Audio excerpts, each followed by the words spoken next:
What's up, everybody? Welcome to the Tendo Show, a.k.a. Laundry Time, because doing a podcast is the perfect amount of time to walk away and leave your laundry to wash. It is indeed. So why don't you go start your laundry and then come back, push play, and then when the podcast is over, you go put it in the dryer. It's a perfect plan. You should plan on doing that every single Saturday.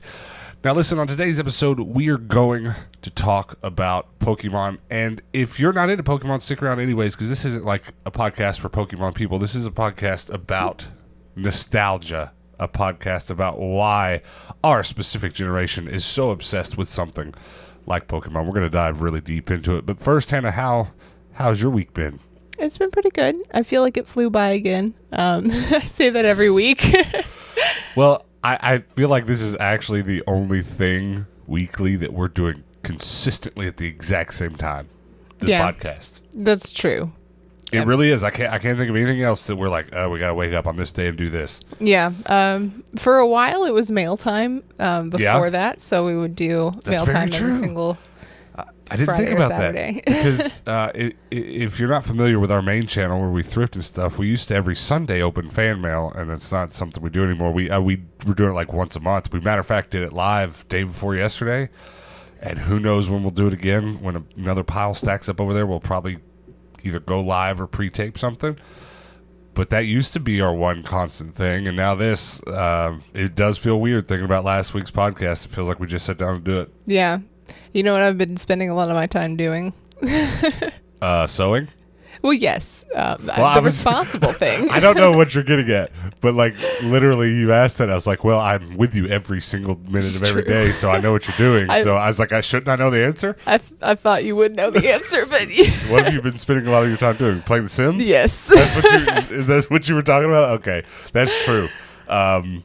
We are game collectors. If you look behind us, I mean, that's where the Pokemon conversation is going to come from. There's a lot of gaming in Pokemon, but there's a lot of video games here. But it's funny to own thousands of video games like we do. And I want to say game as little as we do, but just with the way our schedules work, we just find time to game when we can, and it goes for a little while, and then we don't. Yeah. And we don't do that on purpose, but it's been this way for a long time, right? Yeah. We have played Minecraft for a couple months straight about a dozen times in the last 3 years. Yeah. A couple months on, a couple months off, no gaming in between. And then just life catches up and we just don't go back to it for a while. We don't have time for a little while, and then like same with Mario Kart, a month solid of playing, and then we don't play for a little while.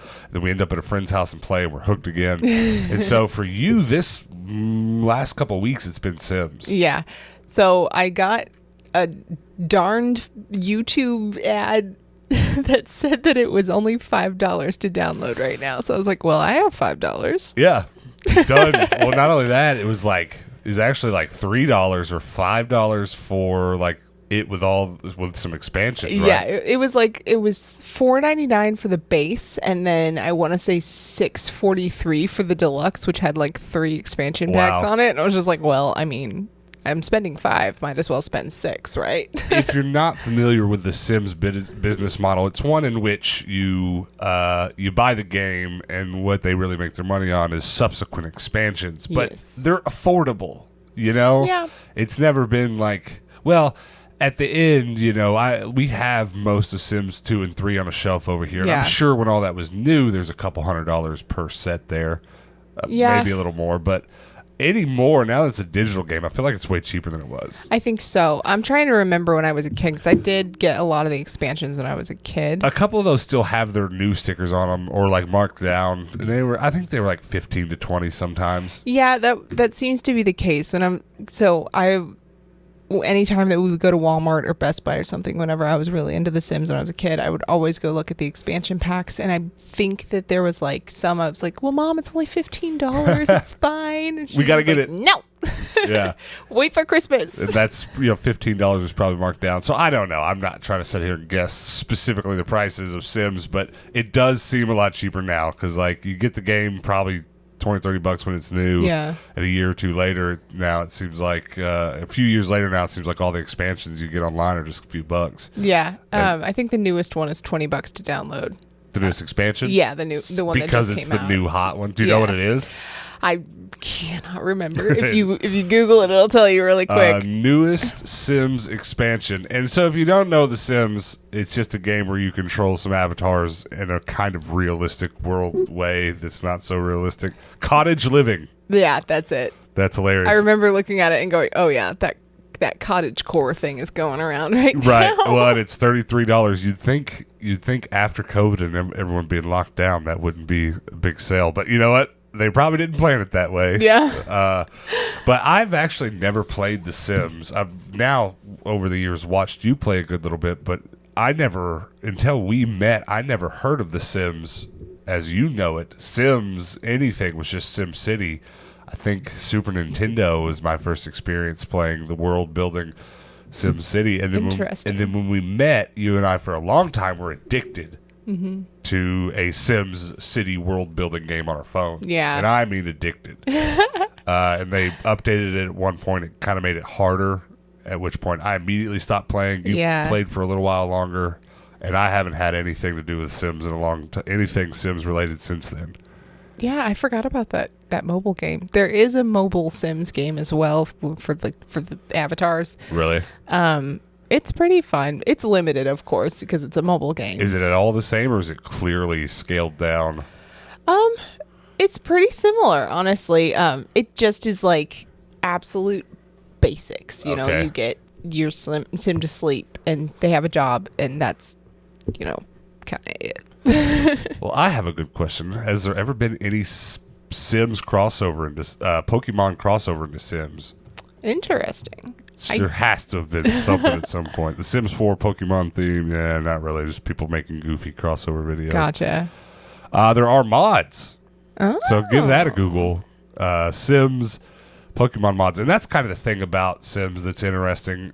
Most people that I've encountered that have played it to as high a degree as you have played it on PC. Mm-hmm. And when these games that are world building or world expanding games on PC exist, mods always exist. Yeah. So the closest thing I've ever played to The Sims would be Grand Theft Auto. Not a very good comparison, but if you're into huge expansive worlds and building stuff, you can kind of see the connection. But again, if a mod exists on the internet, Pokemon, I'm sure if I sat here and Googled Iron Man or Marvel Sims, there's going to be people playing Sims with custom modded Iron Man suits on. Do you know what I mean? Yeah. And it's the same thing for Grand Theft Auto. I don't know if you've ever experienced any of this. Do you ever remember any talk of mods of the Sims games when you were younger? younger? Not at all. Honestly, I didn't even consider the fact that would be a thing until you just said it right now. Well, I didn't either with Sims, but the moment I Googled that and saw Pokemon Sims mod, I was like, oh, there's probably a whole community built up around that on the internet, because that's one of the rules of the internet. If it exists, there's a community built around it on the internet. Well, I remember the game whenever, I think it was Sims 3 maybe. Because we're on 4 now. Yeah. You're playing 4. And is this your first time playing it? No. We bought, whenever it first came out, we bought it on PlayStation. And I was playing it on there for a little bit. Is this your first time playing 4 is what I'm asking? Right. I want you to keep saying what you're saying, but I just want to, for these guys, set it up.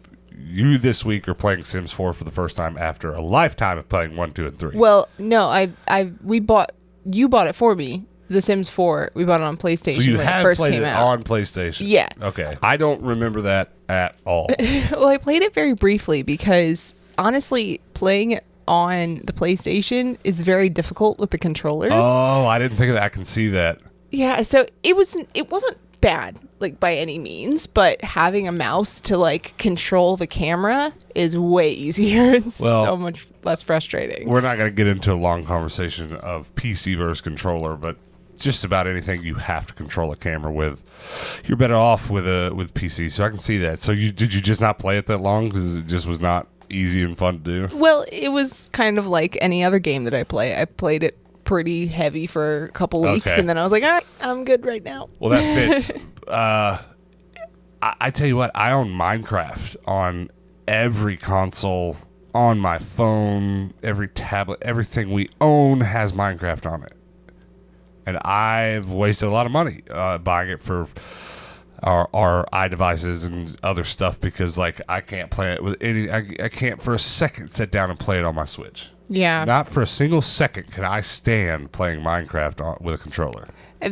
I feel like Minecraft is just one of those things that with a controller, it just isn't fun. Yeah, but I mean, we're saying this, and there's just people just prefer controller. If that's all you ever played and never have a PC, like one of my older brothers is a brilliant PC game player. He's the one that got me into playing PC. And my other brother is just a brilliant controller player, and they can both hang with each other on certain games, because they're just so practiced at the one thing.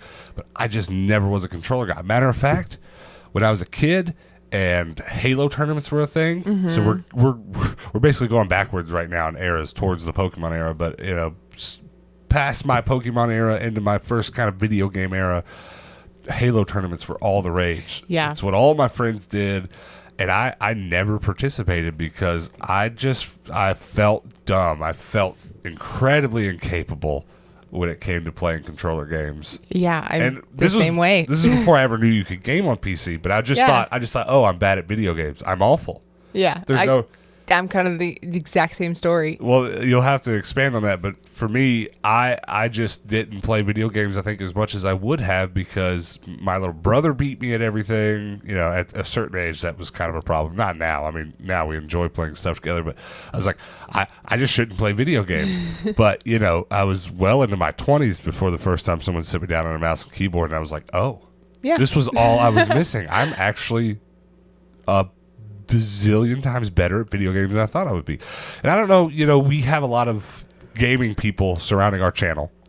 And if any of you are watching, feel free to comment below any of your experiences in this, because I bet there's a lot of people out there that either play controller and have always thought PC mouse and keyboard was kind of insurmountable, or vice versa, or not vice versa, but or like me, where people like want a game but just are such crap at it. Go try mouse and keyboard. And today's better than ever to do it, because the new Xbox series, the new Xboxes that are out, take mouse and keyboard for most stuff, just because they're just a PC now, more or less. But for you growing up, you didn't ever play mouse and keyboard games outside of Sims until we were together, right? Right. Well, I didn't. I'm kind of thinking back on my childhood, and I didn't ever consider the things that I did play as mouse and keyboard games. Right. And most wouldn't. Yeah. But I played the crap out of like Neopets and that kind of stuff. Like right. I was on the computer a lot more than I was ever on But you weren't playing first person shooters. Right. You weren't, as a kid, playing CSGO. Right. No. I don't even know what that is. Yeah, well, that's kind of an earlier popular, PC shoot 'em game. Gotcha. That's really funny, because we've actually, now that I'm thinking about this, we've never really talked about this on air or off, because I got a really big paycheck once doing the professional work that I did before we started YouTube, and I just kind of said one day, Hannah, I'm building us PCs, and I built us a couple. Luckily, at that point, I'd had a basket full of stuff from Goodwill's saved up, so I built kind of an okay one that I played on for a while, and then I took that money when I got that job and improved it and built us a whole new one. Mm-hmm. So actually the computer that we're capturing all this footage on, and the one you always see a stream from, it's Hannah's gaming computer, built half with Goodwill parts and then subsequently upgraded. But we started just like 2 or 3 years ago PC gaming together heavily. Yeah. And it's funny because, again, there's 4,000 video games over there. We spend most of our time on the PC. Not all of it. I mean, we do enjoy some console games, but almost any of them that I really have a passion for playing, I play the PC version. Like something we've played a lot together, Left 4 Dead, a zombie game, and now we finally got the PC version, so there you go. But go ahead. Well, I don't know about you. Like you said that you had such trouble with first-person shooters on the controller. I did too. Like I just, for some reason, that delicate touch it takes to just manipulate the camera just so slowly that you need to in first-person shooters. Like I am just all go. Like I can't just slowly move it. I'm just like move. It's almost like our thumbs couldn't do it, because I'm thinking back to last week. I hung out with some friends, and we flew. We were playing around with some drones, just kind of in the yard, just kind of like practicing some maneuvers and stuff. And the fine motor control I have in this finger is astounding. Yeah. Just this finger. Because like when you fly drones, usually your left finger controls the tilt of the camera. And if you're looking for very beautiful shots, that's just integral to drone flying. So you have to learn a sensitivity of rolling that to such a fine degree, because these buttons and these rollers on these kinds of remotes, very high end, very sensitive. Mm-hmm. And so I've just trained myself with all the drones I've ever owned to just learn to, really be able to do it. But still to this day, I'm not very good with thumb analog sticks. So do we just have stupid thumbs? You know what I blame? What? I blame Mario Kart. From whenever I was a child, just playing on Super Nintendo, there wasn't a lot of fine motor skills that you could do. You had to mash those keys. And so Right. you just like, I need to go. Hit the gas. You know go what? left. As someone I will put myself in the realm of Mario Kart enthusiast. Definitely not pro. I am someone who, put me with a bunch of friends, I'm usually going to be in the top one or two. There's usually someone who's competitive with me, but you can attest to this. Anytime we do Mario Kart with friends, I just plan on losing. well, I win most of the time. Yeah. But you put me online with just regular online enthusiast players, I barely come in second to last, So Yeah. like I'm by no means a pro. I just, for the lay person with Mario Kart, I'm pretty good at it. But what I figured out I'm best at is the direction pad on Mario Kart 8 on Switch. But it's not a matter of mashing it, it's a matter of tapping it. I tap it very quickly in certain directions. So it's almost, that's the fine motor control. Yeah. It's just a couple clicks over. I Pro honestly tip. Try it next time. couldn't even fathom using the direction pad. Like, if you put a Joy-Con in my hand, like a joystick in my hand, I'm going to use it. Well, my pro controller, I do use the analog on Mario Kart. But when we are with friends and everyone's using a Joy-Con, which is an awful experience for me, it kind of handicaps me, to be honest. I use the direction pad on Joy-Cons because I can't. The thumbstick's too small. That's interesting. I'll have to try that next time. Yeah, I mean, give it a try. They also, last bit on video game talk today, there's just all these rumor mills going around about the new Mario Kart coming out soon. And believe me, if it does, we're quitting YouTube and everything that we do in order to play some Mario Kart for about a month. I feel like we'd probably stream it every day. I don't know what we'll do, but we're going to make a big deal out of it because it's one of the few modern console games that, like, I'm still obsessed with. Yeah. Just as much as I was when I was a kid, which is why the conversation of Pokemon is going to be such an important one today, and why I've been wanting to talk about it on podcasts, because just like Mario Kart, we all have a few things that are left over. Yeah. Do you know what I mean by this? For sure. Because nostalgia talk is a really important topic, and there's a lot of positivity and negativity to it, because whenever you have conversations about nostalgia, or even like us, when you have a YouTube channel that's essentially driven by nostalgia. I mean, all your clothes are from the past. All your dishes were your parents. All the games that I buy are from 2001 and prior. You know what I mean? Oh, yeah. So what? Let's have a discussion before we dive so far into Pokemon, just specifically about that. What's the pluses and minuses to the culture that we've built up around nostalgia? Because there's plenty out there that will say that it's mostly negative, right? There's a lot of problems in our society that have come about in the last 10 years, and I don't think I have to explain this too far for you to understand what I mean, but there's a lot of problems in society built around, longing for how the past was. Yeah, like people don't really like change. Yeah, people don't like change at all. And so is this nostalgia collecting that we do, is this just us clinging to the past? There's plenty of us doing this that will say that it's preserving the past. And then what are the positive aspects of that? And what are the negative aspects of that? For us, there's a lot of it for us that Hannah and I both are very into recycling and, and not being overly wasteful. And there's so many avenues we can go down in this conversation that I don't want to go down into because this will be a 5-hour podcast with way too many rabbit holes, which is all this podcast ever feels like it's going to be. But I don't buy new video games. Yeah. I have the money to buy new video games if I want to. It's not a problem. But the only new video games I've bought in the last 2 or 3 years since we've done this channel have been, you would not be surprised, Mario Kart, Mario Maker, Mario the remake, Yoshi's Island, which is also Mario. 100%. My Switch games aren't on the shelf. They normally are, and they'd be right above Hannah's head. But we did just go to a friend's house, like I was talking about, and I just took the whole collection because it fits in a backpack. Because I don't own that many. Part of that is just kind of this not wastefulness mentality that I have. There's no need for me to go buy a new game when I have so many already to enjoy, and that's by and large what we do. Save for Mario Kart and save for a few Pokemon titles.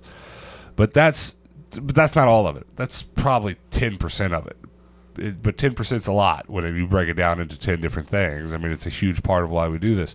But also for me, all this collecting and all this nostalgia it's my hobby. I don't shoot guns like my family. That's kind of their hobby. I don't go out drinking with friends. That's some people's hobby. There's just not a lot of stuff I do that's extracurricular that isn't in this yellow game room of shelves. This is just what I chose to do with my spare time, as most importantly for me. And I want you to get on to your explanation of kind of why we do what we do. But for me, I am a hobbyist, first and foremost. That probably describes me best. And people who have watched our channels for the longest are going to understand this. I just am a man of many hobbies and stuff, and this has become my biggest one. Fixing those Furbies, putting them on the shelves, curating each one of these shelves behind me. Up here, this top shelf is Beyblade, and it's curated to just very specific stuff that I like, and I remember from my childhood. What is this one? I think it's half... It's like Rubik's Cube, it's Monster Rancher. It's literally Monster Rancher and Rubik's Cube. I have no excuse for that. And then this is a whole curated Mario shelf of just very peculiar Mario items. I only keep the weird stuff. Yeah. Very, very odd stuff. Stuff I found at thrift. Some of you people, knowing that I like the weird stuff, have sent me the weirdest stuff I own. There was an era of weird branded N64 stuff. It just didn't matter what it was. They put an N64 screen print on it. Sure. So I have a nice collection of that stuff. Hello Kitty did it. Why not N64? It's not even like that. You pick up Hello Kitty branded stuff and it makes sense. This stuff didn't make sense, but that's why I have it. It's weird. So that's it for me. I like the idea of preservation, but also, not being too wasteful. And then it's my hobby. So that's me for the collecting and the nostalgia stuff. And I'll expand on each one of those maybe when we get to Pokemon specific. But for you, why are you sitting here doing what we do? Well, that is interesting because, as you were talking, I'm sitting here thinking about the things that I quote unquote collect. I mean, obviously the one that comes to mind first is Bratz dolls. For sure. I mean, that's the one that's right above my head. Superfluous. It's unnecessary, and there's no reason that I like them, but I do. And those, it's purely nostalgia. It really is. Why do I collect them? I don't know, because I think in my head I'm like, oh, this idea of restoration with those. Right. So it's part of that historical preservation thing. At an important time for them. You got back into Bratz dolls on your own accord. Yeah.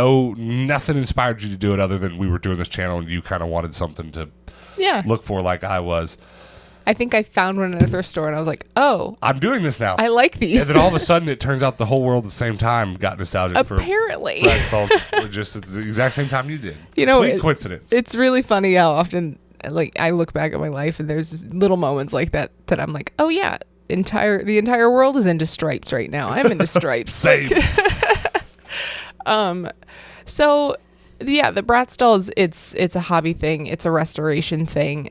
Whereas I think you like the completionist kind of thing of it. You find real joy in that. I find real joy in taking something that a 10-year-old child threw in a box and abandoned for a very long time, and she's matted and she's missing clothes, and taking her and putting love back into her. You sound like one of those people that thinks Toy Story is real. Yeah. I always knew that Toy Story wasn't real, but that there would be times where I'd look at my favorite stuffed bunny and I'd be like, what if you moved? I wanted it to be real. You had feelings. well, that's a rabbit hole for another day. I was like, Yeah. sometimes I wondered if my food had feelings. How would they feel about that? And all that kind of stuff. Like, it was a That lot. is a rabbit hole we are not going down. Very sensitive. But then going from brat stalls to maybe the next thing that I collect is dishes. Mm-hmm. I don't collect every dish. I don't, there's plenty of things that I find in thrift stores that I think are really cute, that I think that someone might like, and those go in my antique mall. There's things that I like that I will put in my antique mall, but there are certain things that it really goes down to function. I'm not overly hoardery with my dishes. You may argue I am, because I get new dishes and I don't throw away the old ones. I don't feel that you're hoardery about them. I think you're bringing up a great point. I think if I had to pick what I think is your most sacred thing that you've collected, I'd probably pick dishes. I think if you picked mine, you'd probably pick my Pokemon cards. Yeah. And I think that strictly says all you need to know about us in this realm. Right, because it explains everything you were just explaining beautifully. For me, I head towards completionism and a curation, something sensible, and you head towards utility, usefulness, something that's the conversation about Pokemon today is prompted by the fact that I have spent so much time over this last week, 2 weeks, honestly, since we started doing weekly videos on our channel rather than daily. I've put so much time into finally catching up on sorting my Pokemon cards. And because I am so introspective about this very topic, because our lives and making videos based off of nostalgia and things are so integral to what we're doing, I actually was able to kind of spend a lot of time almost in a meditative state sorting cards and thinking about what we're doing and kind of seeing a zoomed out picture. And that made me want to have this conversation today, because I've just, my fingers are raw and dry from the Pokemon sorting. That is funny, because like there's a certain wear that goes on your hands from sorting through Pokemon cards. This motion, you feel it? I start to feel it. Yeah. And like, it's just over the last week of just like sorting through decks, trying to like pull out sets and everything. It's just, I can only do it for a certain amount of time. I feel most of the strain on my eyeballs because I've been, and if you watch our episode, that if you're watching this video when it came out on Saturday, our main channel videos come out on Sunday, and I bought a whole bunch of 1-inch white binders on that episode. Spoiler alert. It's not that exciting, though. And I've been sorting every single Pokemon expansion, which is up to like 87 sets of main set. It's a lot. Expansions. And that doesn't even count a whole bunch of like, I learned through setting these that one of my favorite recent expansions, Champion's Path, was not a main set expansion. So the newest one that's about to come out is number 89 for American release. Japan is on release 82 because some of them are shuttered in a different way, and sometimes they count for one and not the other, but like there's other expansions. So I need 89 binders for 89 sets, and then there's probably another 20 like Champion's Path or the McDonald's sets. Anything else that there was something Pokemon out of the Pokemon movies, binder. So I've been printing these custom binders, and a little plug here for our other channel. If this sounds interesting to you, this particular part, I've been slaving away at a Pokemon organization video for our Rubber Duck Yellow channel. Go subscribe to that. It's in the description of all of our videos. And it's just been my main focus for a little bit now.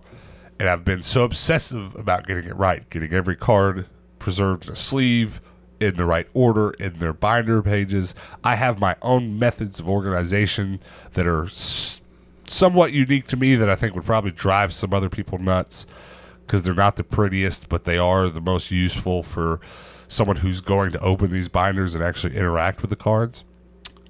Because previous to now, we're organizing our cards in binders now, but previous to now, we were keeping them in channel boxes and keeping them in order in there so they could be taken out when we want and gone through. And I realized this was giving the cards too much wear, so they needed to be put in books. But what I really want to get at today is someone who is like me and does what we do and makes their living reselling. what drives me to spend so much time and honestly more money than I probably spend on just about anything else. I don't think it's an absurd amount of money, but like I walked, Hannah can back me up here. I got the craziest looks from the people at the card game store day before yesterday because I walked in and said, I need some perfect fit sleeves. And he's like, how many you want? He grabbed a couple. I think he picked one off the shelf. He got two. He could tell I was there for something. I said, I'll start with 10 packs. And I said it so nonchalantly because I was thinking about just buying them all because they only had maybe 25 on the rack. Now, mind you, every one of those 89 to 120 releases of Pokemon have between 75 and 400 cards. Now, there's some higher ones, and they usually end up around 175, 200 cards. And it's actually, I say 400 because it's double that. Almost every Pokemon release, every card that's in the pack has two versions, a reverse holo and a common, or a regular holo and a reverse holo. It gets complicated. Go watch the video I'm going to make soon on Rubber Duck Yellow to understand more. But every one of those 89 sets needs about 500 sleeves. Yeah. And you buy these packs in $3 packs of 100. That's about the cheapest I'm getting them right now. So it's a lot. So I bought 1,000 sleeves, and I came home and promptly used every one of the 1,000 sleeves. You could have, if you bought 20 of them, you could have still sat there, used all of them. Yeah, well, still needed I would have probably ran out before 20 that night because I'm out of the 9-page binder sleeves that everyone keeps their trading cards in. And I wanted to give a big shout out to you guys watching because I would say one thing I haven't really had to spend money on yet with my overly obsessive collecting trading card habit is the binder pages to keep cards in. Y'all are the GOAT. Round about the time we started doing mail time and our second channel with trading card game stuff, people just sent me books and binders full of trading card sleeves. And honestly, most of them, 90% of them, have set in this giant blue binder. I can't even get my hand around it. It's so large. On my shelf, and I've picked out a couple every now and then to organize something new. But I sat there just a couple nights ago when I bought these 1,000 sleeves, and I organized thousands of cards into those pages, and I'm out of them. So I now have to begin, like, every time we go grocery shopping, I'm going to probably just grab, from Walmart, just grab another plastic pack of those sleeves. Yeah. Because I could buy them in bulk, and that's an option, but, like, I don't buy stuff in bulk as much as someone who does these weird things that we do should. So I'm going to probably just start grabbing them at Walmart every couple times we're there. But what I'm getting at is, why am I that obsessed? Because that even sounds like a lot for me. Mm-hmm. I'm highly organized. I do all this. My hobby seems to be reorganizing before it seems to be collecting. But why do I go that far? Why do I have that much nostalgia? Why does this grown man care about this shiny cardboard? Really, why don't you try to answer why? Why do you think? I have some thoughts, but I don't think I have answers. It's funny because Pokemon cards. I mean, I personally didn't have any when I was a kid. My brother did, and so there were Pokemon cards in my house, but they were not mine to play with. No touching. Yes, I was the youngest of 4 kids. My brother was the second oldest. Oh, you were like a slobbery brat. Yeah, I was crumple them up for sure. I was the Cheeto hands running for the cards, like that gave me freaking the heebie-jeebies. So, yeah, I remember liking the cards and thinking that they were cool. They looked nice and everything. You had Vulpix, who was very pretty, and she turned into the even prettier Ninetales. Was that your favorite as a kid? I think Eevee was. Okay. But that checks out. I liked the cuteness of it. Right. But as an adult now, I don't know. You really love Pokemon cards. Like, that's something that you truly I dream about Pokemon get cards. Very excited about. I don't think that they're my top priority. But I do enjoy the organization of them. They're not my top priority either. This conversation is definitely gonna make it sound like them. But you mean top priority is in like top priority in life? Because is that your observation of me? No. Or do you just mean like in this realm of collecting and what we do? In this realm of collecting, they're not something that I get excited about. Right. You know. Well, this conversation just again has so many rabbit holes. But if someone had a gun to my head and said, "I'm going to burn your Pokemon cards or your video games," I'd probably want to keep the video games. I mean, it's a terrible analogy. I don't know what Joker a-holes running around sticking people up like that. Good idea for a horror movie, I guess, or a suspense film. It's high stakes. I'd probably keep my video games. I probably in the end care more about them, but I don't know. They're a little easier to curate, and those shelves are built for them. I did have to paint these shelves. I do have custom shelving built into the bookcases. You know, I've done a lot. Don't get me wrong. Every one of these bookcases in this room, how many are there, Hannah? Count them in your head. Every one of them has an extension built onto the top. There's a lot of work that went onto them. How many? 13. 13 in here. Did you count those? Yeah, I did. Okay, counting 3 that are off camera. There's 3 extra ones in my bread truck right now, just kind of waiting to be installed somewhere. I do spend a lot of time on video games, and probably will end up spending more on them than Pokemon cards. But even the video games don't evoke that. Whatever it is I'm trying to talk about today, Yeah. it doesn't invoke it. Do you have anything that does? Do the Bratz dolls invoke as much as you see in me for the Pokemon cards? I think so. I think they do. I think so too. I mean, because I think maybe a little earlier on you wouldn't have thought so, because I've had this obsession with Pokemon cards for a long time.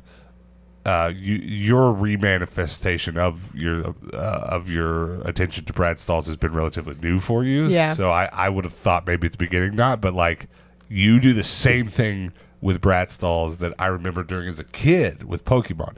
I remember, I don't know why I remember this so specifically, and I need to ask my older brother, Vinny, if he remembers this, but my mom lived in this farmhouse. It was a very traditional Midwest-looking farmhouse. We're talking cornfield, gravel road into the middle of the cornfield, house, tractor, barn in the middle of the cornfield. Checks out. Yeah, that really has no relevance to the story because that's just where we were. And my brother, one time, realizing that I had this growing obsession with Pokemon, I was like, all right, let me see these. He's like, yeah, what is this? He was just a little bit older. So similar to your brother and I, but it's a little different because I'm close. Like, I think your brother and I are the same age. You're 3 years younger than me. My little brother's 3 years younger than me. And 3 years, like in a relationship for people in our 30s or 20s, late 30s, early 30s, is not that big of a deal. But when you're a kid and you have a sibling that's 3 years younger, it's enough to say, it's enough to where like my older brother might have been old enough to catch the Pokemon craze or young enough to catch it, but because the younger brothers did and he was on to something else that wasn't his thing. So my older brothers didn't have this connection with Pokemon that I did, but I do remember my brother being curious about it, looking at my cards once and going, what's this Pokemon, and pronouncing it wrong, and I'd correct him. He goes, okay, so who's this? And he started showing me. He took a whole stack. It was like this. He covered the name, showed it to me, and asked me what the names were. Mm-hmm. And this was the original 150. So to a lot of you watching, this isn't going to be impressive, and it shouldn't be, because we all had this superpower when we were a kid. Every Pokemon card he showed me out of 1,000, I knew who it was. I could tell you about him. And he was amazed. I remember that amazement and not understanding, but, him being almost a teenager at this point, and being like, oh, wow, this kid has a good memory, I guess is what impressed him. And I feel like the same way with you with the Bratz dolls. There's not a single one you pick up where you have to even squint. You know who it is.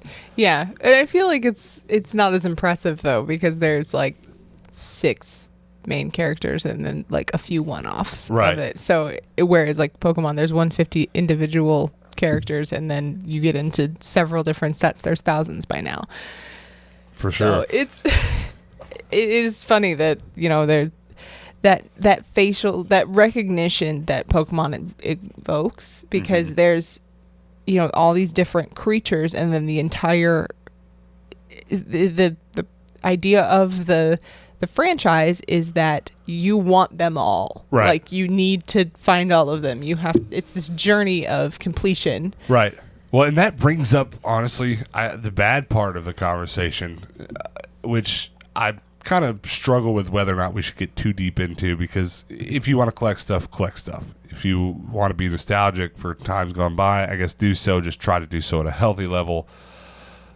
But there's just this aspect of Pokemon that the Japanese who invented Pokemon figured out way before American capitalism did, creating these properties that made you want to buy stuff. Yeah. And that's all Pokemon really originated as. But luckily for us, I guess it originated with really good artists. Mm-hmm. You know, really, really good strategical planners and storytellers and lots of other things. But Pokemon is and always has been just a missile into the heart of advertising, or into the heart of capitalism, into the heart of buy. And so, you know, it's so funny being the age we are now, having the money to buy the stuff we want, and it's like, well, I'm going to buy some Pokemon cards. Now, again, I really do try to be very responsible in this regard. I think I've probably spent more money at this point on card sleeves and binders and stuff like that than I have Pokemon cards. Yeah. 75-80% of my Pokemon cards come from really cheap bulk buys that I luck across thrift stores. You know, my best Pokemon haul ever was this string of 2 or 3 weeks at Half Off Mondays. I found bags full of cards, and they were all middle generation, not even middle, early, like what is it, Neo Genesis, the Neo ones I can't remember off the top of my head, Neo Genesis, Neo Discovery, Neo Revelations. So we're talking about cards that came out in 2000. Yeah. So, you know, Pokemon base set came out in 96 in America, and I was 7 years old at that time. I probably caught on in 98 more so than those earliest years. Yeah. It's really when I have the memories of another very specific memory in the very same farmhouse I was talking about. And I don't know why I remember this way, but I remember Christmas, and I'm pretty certain either everything I got was Pokemon this Christmas, or I just remember it that way because I just didn't give a crap about anything else that I got. But my mom was always very good at giving us exactly what we wanted for Christmas, and she got me 2 boxes of Pokemon cards. One was Pokemon cards, and the other one was the fancy shiny art ones. Yeah. You know what I'm talking about? Yeah, I remember those. Not the game, just the collectible ones. And I lost my mind. I screamed at the top of my lungs, and my mom actually took me to the other room. Like, son, you have to calm down. Like, you're acting crazy. And I remember that scolding, but I remember just physically not being able to contain it. Yeah. Like being so excited that I got so much Pokemon. I got a Pokemon yo-yo that I still to this day haven't found to put on my Pokemon shelf, that I loved so much as a kid. I do actually have the same yo-yo, but the Furby edition, because it's Tiger Electronics, and they literally just took the same yo-yo but put different like art inside of it. For sure. So I do have it, but I just don't have the Pokemon one. It had Pikachu in it. It was blue and yellow. Very specific, I know. But I there's nothing else in my life where I have that kind of memory for physical items. Nothing even comes close. There's no, I mean, maybe Yu-Gi-Oh! In subsequent years, but even then, there's nothing that I have these fire-burning memories of excitement for. I don't have that for video games. I don't have it for anything else but those days, those cards, those items.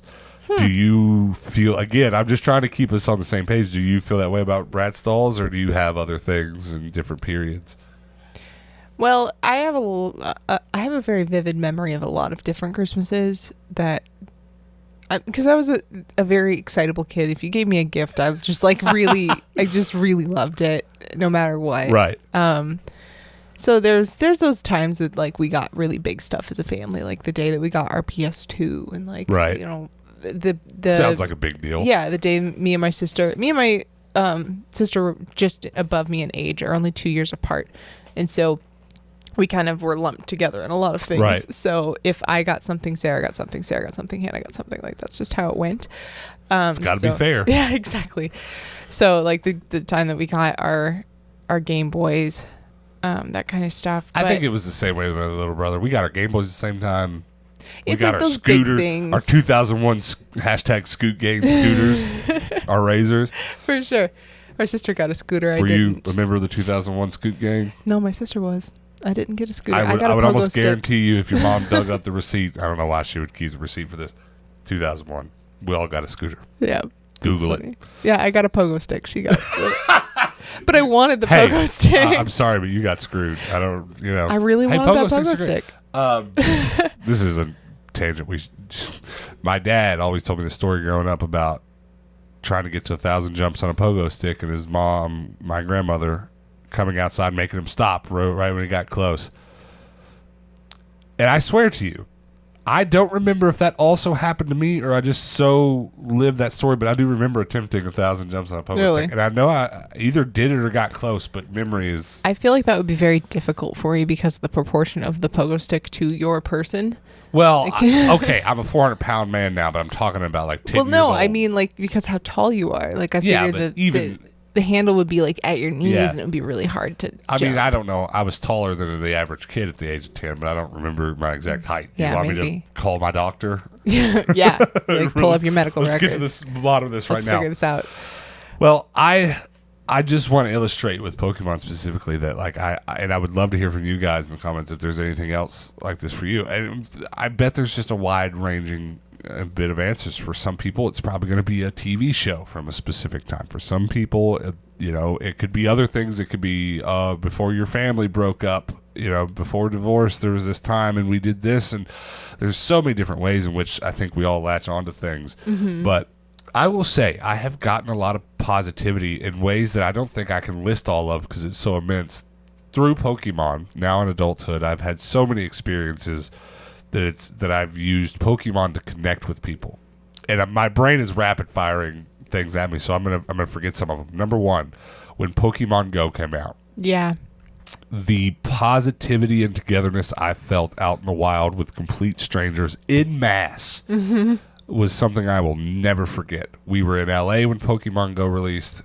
Half of people in the world were like watching the news and like, oh, this is terrible. It's making kids go into people's yards. Why are people are like trespassers? Well, you had all these people that were super like almost woke about it and like, oh, you're all being brainwashed.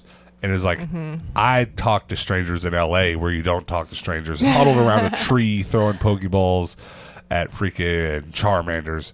And now in COVID world, this sounds weird, but at the time it was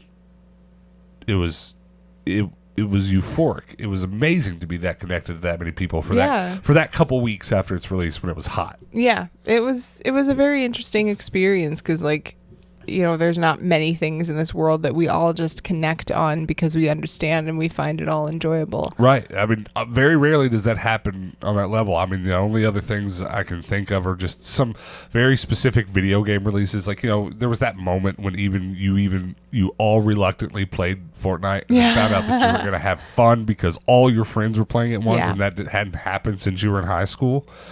There's just not a lot of things that can do that. Usually it's almost an accident, which Fortnite was, but Pokemon wasn't so much an accident as it was just a rejuvenation of something that so many of us had as a kid. Yeah. And I personally, of all the arguments you can make for it to be a negative thing, all the capitalistic natures of it and all these things, I think this one benefit of Pokemon outweighs all the bad and makes it a very positive thing. The connecting, me connecting the younger generations, my little brother's kids, they're so amazed that I could know so much more than them about it. Yeah, that's something that's been really cool. It's like even just like neighbor kids here at our apartment complex, I'll be wearing a Pikachu shirt. I'll be doing laundry, wearing a Pikachu shirt. What's that old woman? Oh my gosh, I love your shirt. And it's like, thanks. Who's your favorite Pokemon? And they're like, oh, it's Charmander. I'm like, oh, I like Bulbasaur. And they're like, oh, that's so cool. That's awesome. I mean, and again, those are just two off the top of my head. And then, when it was almost surprising. I was kind of just the first signs of getting a little bit tired of our daily postings on our channel. I was just like, oh, maybe I should just do something a little different for right now. And I started our second channel and made it mostly about Pokemon and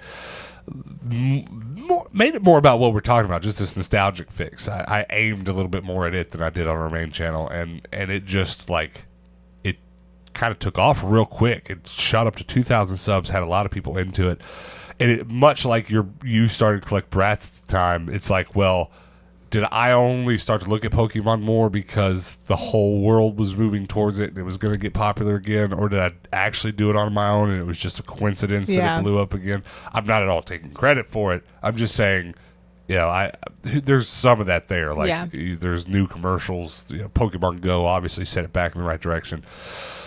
But I was so amazed with how much other people were actually drawn to our other channel just because they were like, It's Pokemon. I love Pokemon too. Course. Yeah, and then I can't tell you how many people have ran into us in public and said, I had my mom send me my old Yu-Gi-Oh cards because of you, because I love this Pokemon. I loved Pokemon and Yu-Gi-Oh just as much as you do. I've had people tell me, the way you talk about it is like the same way I feel about it. Because what happens is, like, a lot of people like you were just actually, because of your family structure and being a couple of years younger than your brother, it didn't hit you hard like it did your brother. Yeah, I still watch the show with him. Right. So I really enjoyed it. It's one of those franchises that I actually know a lot about. Like, I don't know anything about Yu-Gi-Oh! Right. I don't know anything about Well, Dragon you do Ball. now. Like, You yeah, didn't. yeah. But when I was a kid, like, I never watched any of that. And I Pokemon. If you told me like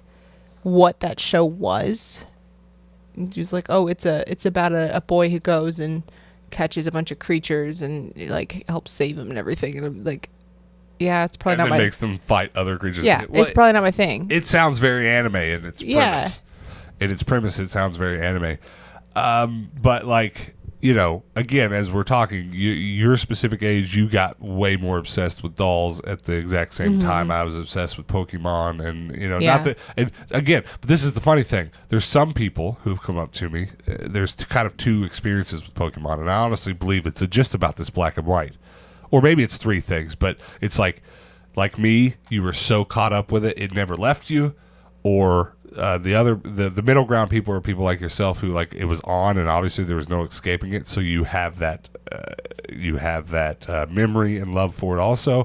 But then there's people who it just missed, because you will come across plenty of people who are just like, oh, I don't like it. Like, our YouTube auto-played something from Good Mythical Morning. It was almost just Rhett going on about pretty much hating Pokemon. Yeah. He's like maybe 15 years older than me. Yeah, like that would not have been his generation Obviously, whatsoever. I mean, I was a kid playing with my Pokemon cards, and he was an adult in Bible school or something, Well, and it's funny, like, being in my age group bubble that I am, and like knowing you, and you are also in my age group bubble. Like, I never considered the fact that there are people in this world who don't care at all about Pokemon. Right. Well, I mean, that makes sense, because I mean, you're a kid and you're as obsessed with it as, I mean, I don't know, I can't think off the top of my head any other generation that had an opportunity before that to be as obsessed with something. I mean, even my older brothers, I mean,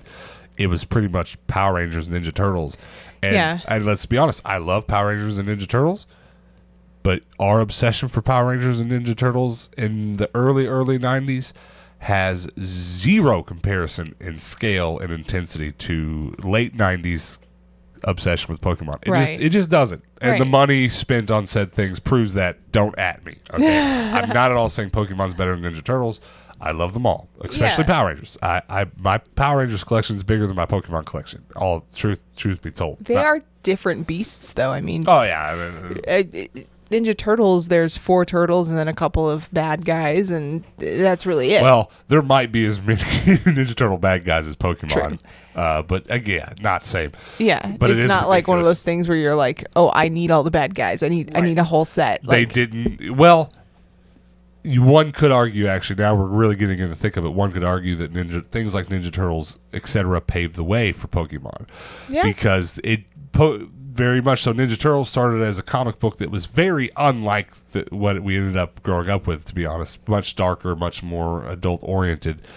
But then when the TV cartoon toy-making behemoth got a hold of it and started producing the show just to sell the toys, that it became this kind of capitalistic drive.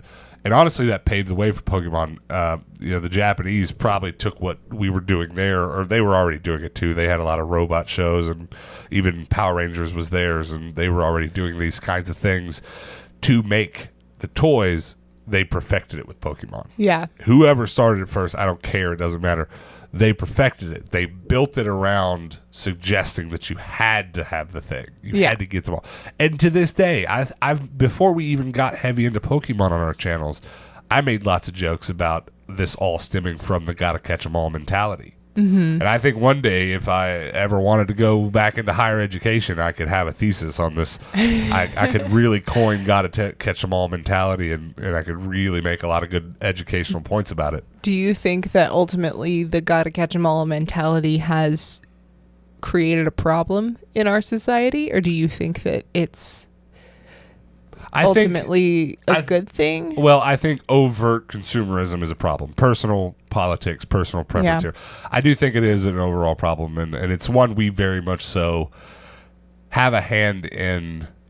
We if there's something that I would entertain and argue about us being contradictory, is that we do try to preach this like almost not materialism, but while being so materialistic, but it's confusing, and it really is, because like I don't want to rush out and buy new stuff. I want to rush out and buy old stuff, because there is now we have reached this like almost equilibrium point in the middle of a timeline where like we're so oversaturated with stuff. There's no longer as much of a point to make so much new stuff.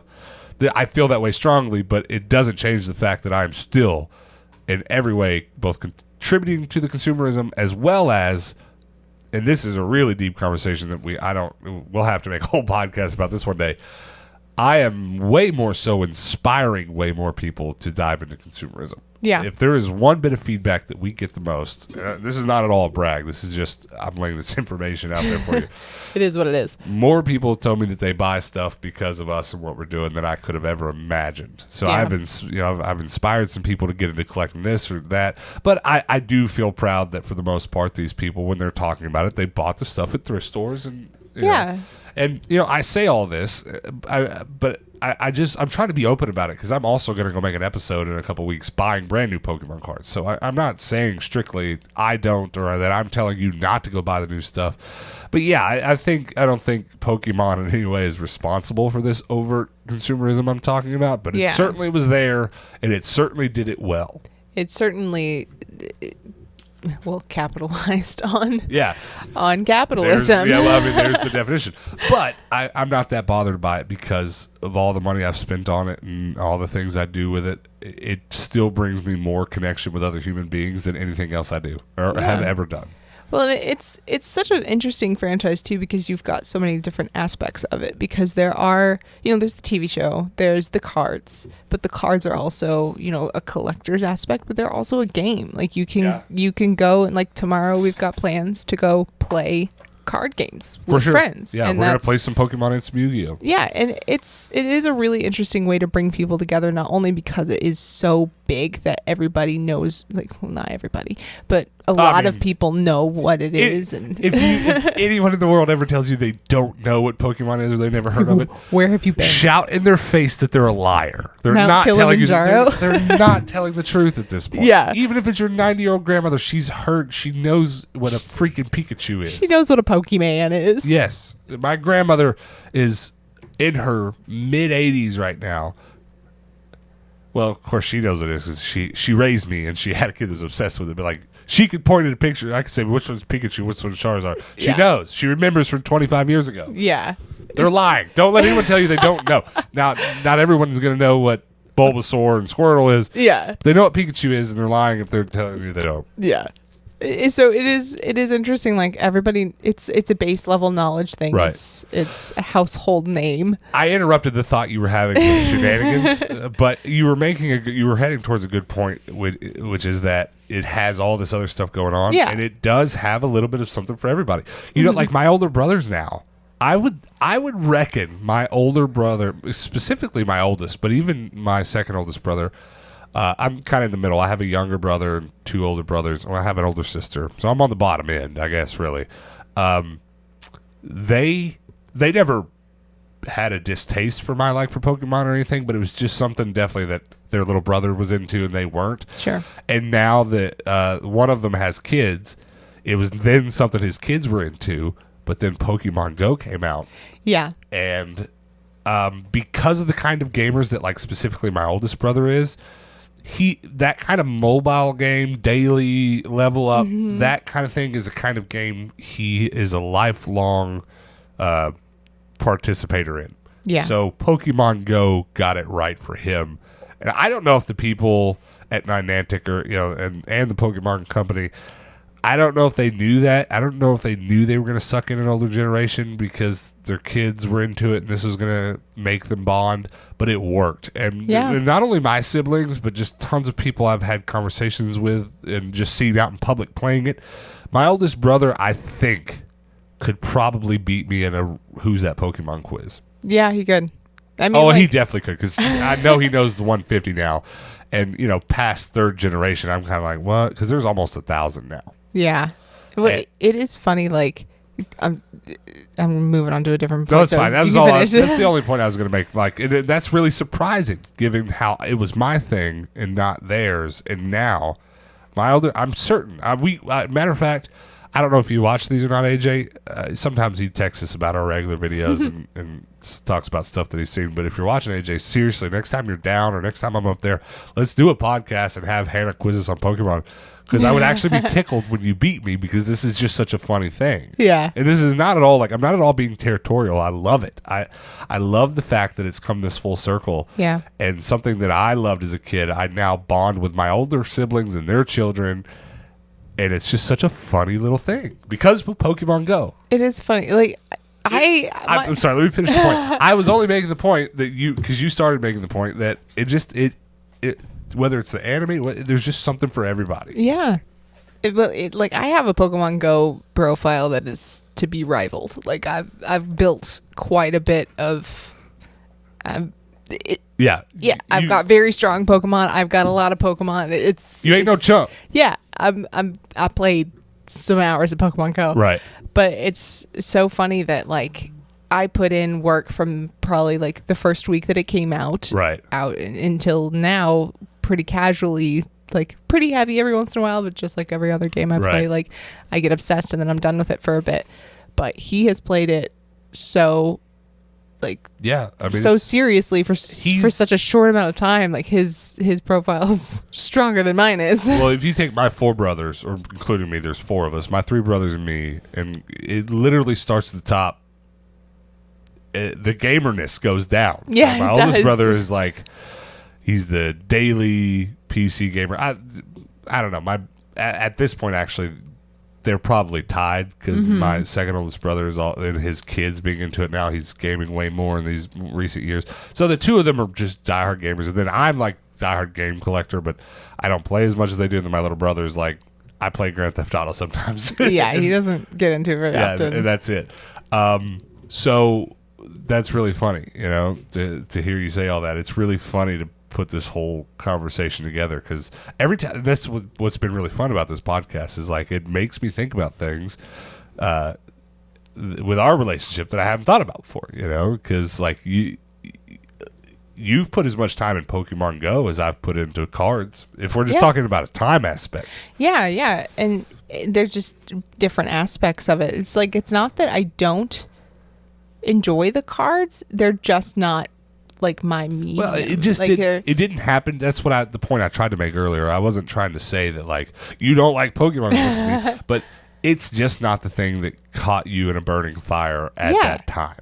But Pokemon Go is a little bit closer to my version of much like my brother. Yeah, like what I like about Pokemon. I do enjoy the aspect of having the little creatures and catching them all. And like, and that's I think that's what made this is just going to turn into the Pokemon Go podcast, but I think that's what I think I've answered my own question about what they knew or if they did or didn't know what they were trying to do.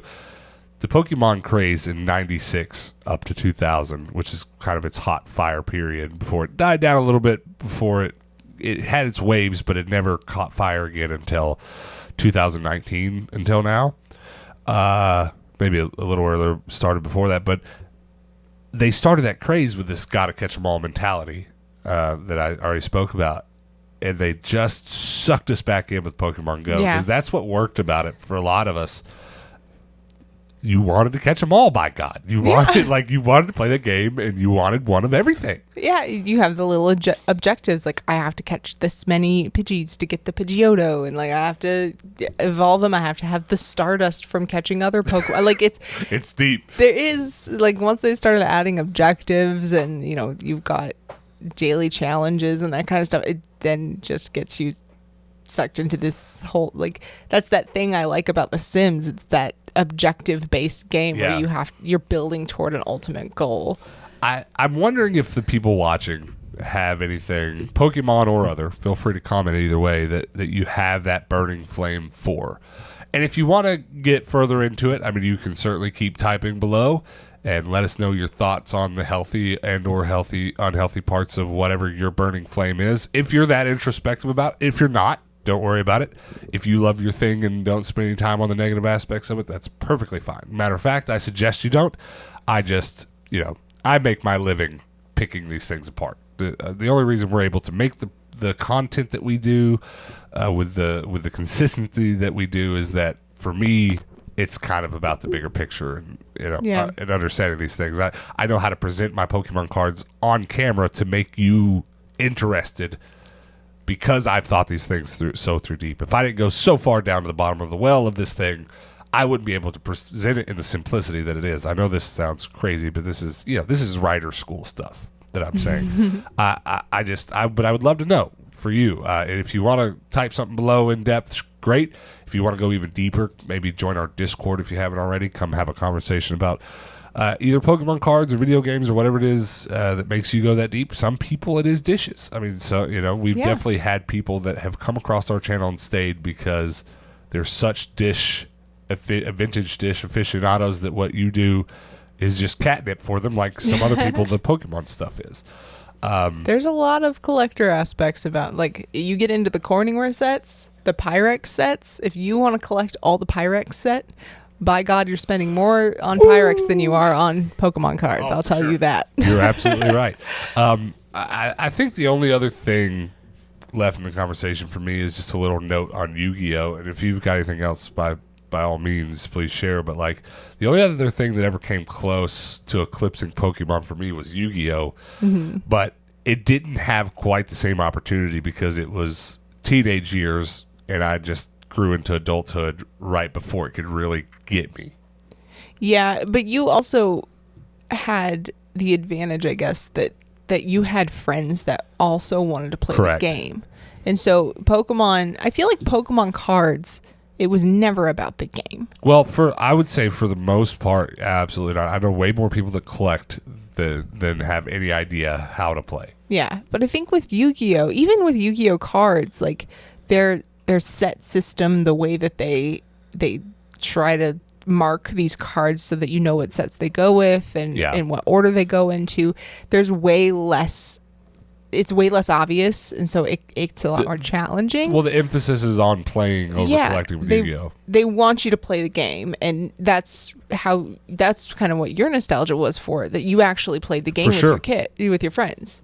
With my kids, yeah. Yeah, with your kids. I was 15 and had with other two kids 10-year-olds. Your friends. That was a mesh of that. No, you're absolutely right. That it also had that going for it, which is kind of another to make this conversation come full circle, is another thing about it that's really cool. Now that I'm an adult, I've found a few friends who are like, bro, I just bought a giant box of Yu-Gi-Oh cards at a yard sale. Would you like to come over? And I'm like, I don't even hesitate. I was like, absolutely. Yeah, I'm there.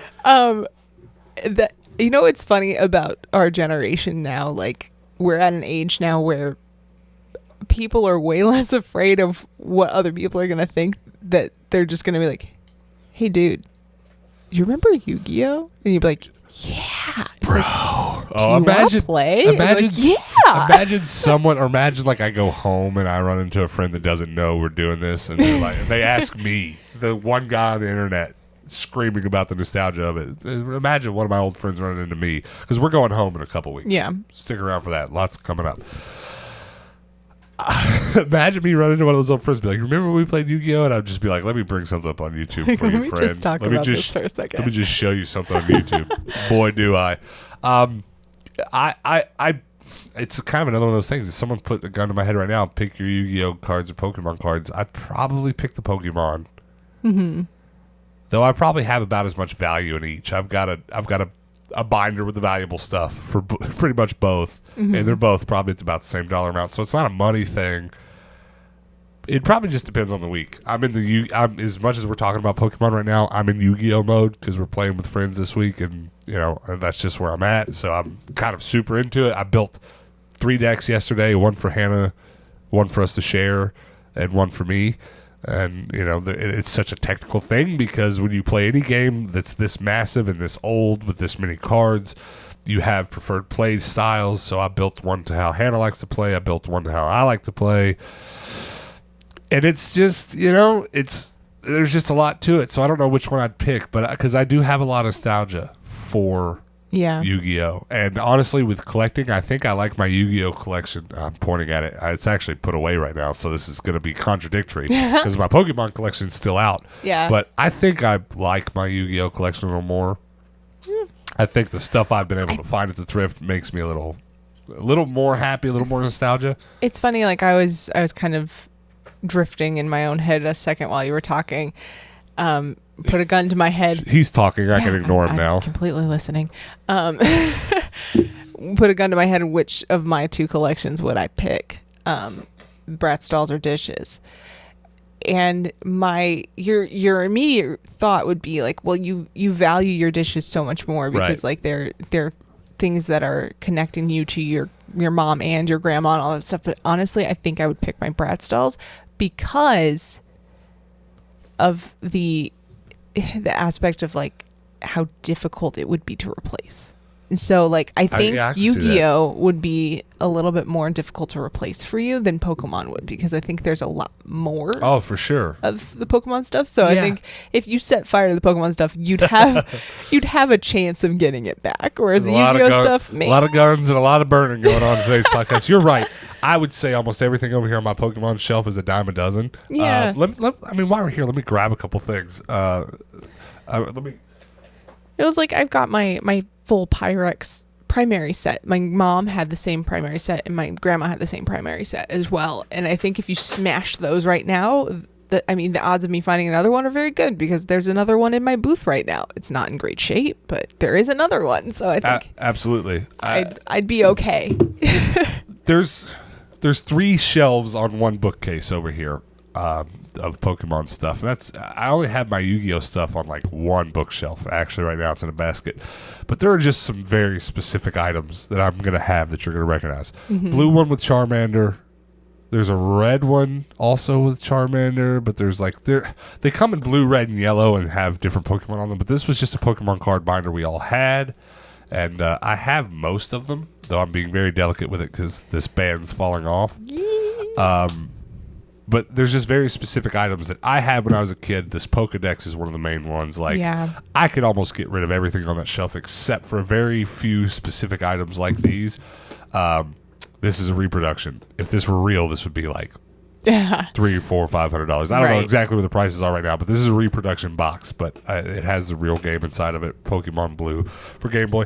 And there's a couple more things over here on my Pokemon shelf that are like that, like the original red Pokemon handbook that we all had. Mm-hmm. But the rest of it's just like stuff I'm happy that I brought home from the thrift. Like I have almost the complete VHS collection of Pokemon. It's not a VHS. It's just the VHS they did release up to a certain point. And, that stuff's cool. And then I have a whole shelf of plush, but, like, I don't really care about the Pokemon plush. Yeah. But if I brought home a Yu-Gi-Oh plush tomorrow, I would never get rid of it, Yeah. So it's just, I think you're right. I think it's because, like, if you want this, every one of you can go to your nearest card shop and probably find one. If not, like, we were in Collector's Marketplace here in town, which is like a toy shop. Card shop yesterday, and they had every one of these ever made. I mean, now granted, they're not cheap because this is such a nostalgic thing. This is going to cost you $25, $35, $45. Yeah. But if you've got to have this because you had it as a kid, you're not going to have a hard time finding it. Well, it's an interesting point, the value that we put on things. Like that's something that's always fascinated me with reselling as well, because there is a value of things because of their rarity, right? And then a value supply of things and demand.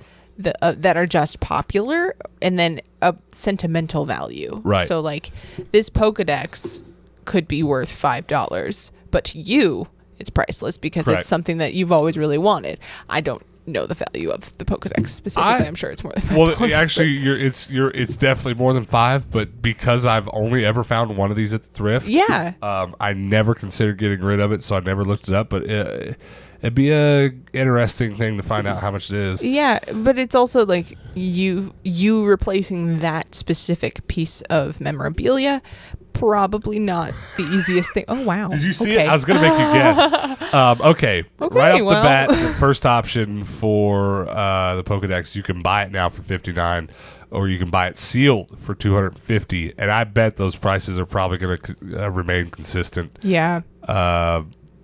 For sold options, because like every one of them listed, I'm not seeing it any cheaper than that. Yeah. But like I'm clicking over to sold, and one sold for $50, 40. Sealed sold for around $300. That's crazy. It's a valuable item because they didn't make a ton of them at the time. And it's Tiger. There's a huge and not many kids, I'm sure, were going home and begging their mom to get them the Pokedex. I'm sure plenty were, but not as many that would beg for the cards or something. It was probably that same Christmas my mom got me this Pokedex as she got me those cards. And it's got a main and a backup battery. Tiger Electronics made such good stuff. Yeah. That's probably, if I had to pick one item to keep over everything on there, it's that specific Pokedex. And I have a couple more modern Pokedex cool stuff over there, but, that's that. That thing is just like that. I found that in a Goodwill bin, just chilling on its own, and I couldn't believe it. I don't think we had the channel yet. No, I don't think so either. It's just funny how many things in this room that are like, we found this in the bottom of a Goodwill bin. It shouldn't have been there anymore. I mean, don't get me wrong. We've been sent some awesome stuff in mail time, so everything has an exception. There's every game collection I have, there's a game in it someone sent me that I can't believe. But outside of that 3 to 5%, all of it is out of a bin from a Goodwill. All of it. Yeah, it's wild.